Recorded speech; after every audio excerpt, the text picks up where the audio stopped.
আলহামদুলিল্লাহ 6 দিনে আমার মুরগিকে রানীক্ষেত এবং ব্রঙ্কাইটিস ভ্যাকসিন দিছি। তো ভ্যাকসিনের পানি খাচ্ছে।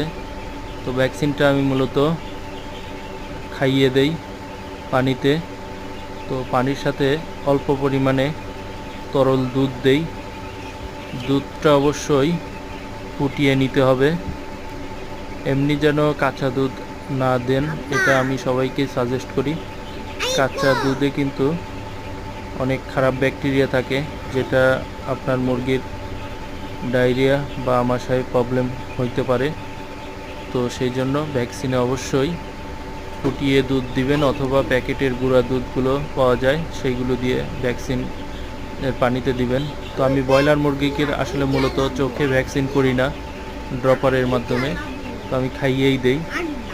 আর এই যে এই পাশটায় আমি আবার জায়গা করে নিছি, যেহেতু